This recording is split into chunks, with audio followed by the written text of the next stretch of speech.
మట్టికి ఏలవలసింది మాత్రం మా అడ్వైస్తోనే. ఈరోజు మన పిల్లలు బిచ్చమడుక్కోకుండా ఉన్నారు అనంటే మన దేశంలో ఈరోజు సాఫ్ట్వేర్ రంగం కానీ, ఈరోజు యూనివర్సిటీ రంగం కానీ, ఈరోజు లా కానీ ఏదైనా సరే ఈరోజు మన దేశంలో ఉందంటే దానికి కారణం ఇంగ్లీష్ భాష కాదంటారా? దేవునికి స్తోత్రం కలుగును గాక. అవును, కేవలం ఇంగ్లీషే కాదు, ఇంకొక మాట చెప్తాను మీకు. విషయం తెలుసా? అశోకుడు చెక్కించినటువంటి ఈ శిలాశాసనాలలో ఏ ఏ భాషలు ఉన్నాయంటే గ్రీకు భాష ఉంది, అరమైక్ భాష ఉంది, పాలి భాష ఉంది. సంస్కృతం లేదు.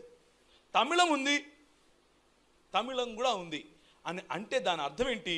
వీళ్ళు అశోకుడి తరువాత వచ్చినా కానీ అశోకుడికున్నంత బుద్ధి కూడా లేదు వీళ్ళకి. ఎందుకు అనంటే బయట నుంచి వచ్చిన భాష అని అంటారు, కానీ వాళ్ళు మాత్రం బయట నుంచి వచ్చిన భాష నేర్చుకుని బయటికి వెళ్తారు. ఎందుకు బయట నుంచి వచ్చిన భాష నువ్వు నేర్చుకుంటే నిన్ను తిడతారంటే నువ్వు వాళ్లకు సమానం అవుతావని. అది వాళ్ళ బాధ. కానీ మన మిషనరీ తల్లిదండ్రులు ఇది బయట నుంచి వచ్చిన భాష అని ఇంగ్లీషు నేర్పించారు, లోకల్గా ఉన్న భాష అని హిందీ మొదలుపెట్టిందే. మనం మధ్య భారతదేశంలో ఉన్నటువంటి కొన్ని డైలెక్ట్స్ను కలిపి మొట్టమొదటిసారిగా హిందీ భాషకు నిఘంటువు రాసింది క్రైస్తవ మిషనరీలు. మొట్టమొదటిసారిగా హిందీ భాషలో వ్యాకరణం రాసింది క్రైస్తవ మిషనరీలు. మొట్టమొదటిసారిగా సంస్కృత వ్యాకరణం అందుబాటులోకి అందరికీ తీసుకొని వచ్చింది క్రైస్తవ మిషనరీలు.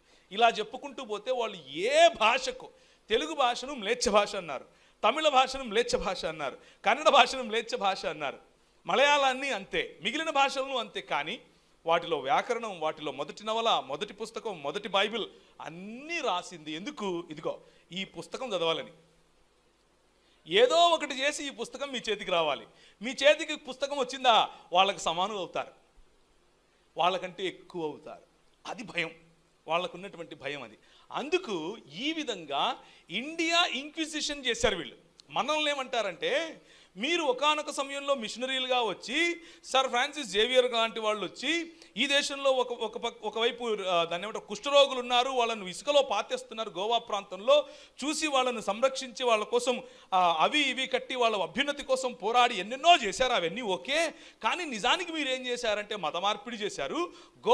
గోవా ఇంక్విజిషన్ అన్నటువంటి పద్ధతిలో, అంటే మాటిమాటికి అవే మాట్లాడి మాటిమాటికి కత్తివాతాన భయపెట్టో, వాళ్ళని జైళ్లలో పెట్టో, విగ్రహాలు పగలగొట్టించి వాళ్ళని మత మార్పిడి చేసి మీ ఒక రాజ్యాన్ని, ఇక్కడ పోర్చుగీస్ రాజ్యాంగాన్ని కట్టుకున్నారు, పోర్చుగల్ రాజ్యాన్ని కట్టుకున్నారు అన్న అభియోగం క్రైస్తవ మిషనరీల పైన ఈ మధ్య కొంతమంది కుహన భారతీయ మేధావులు చేస్తున్నారు. మేధావులు కాదు, అనుకుంటారు మేధావులని.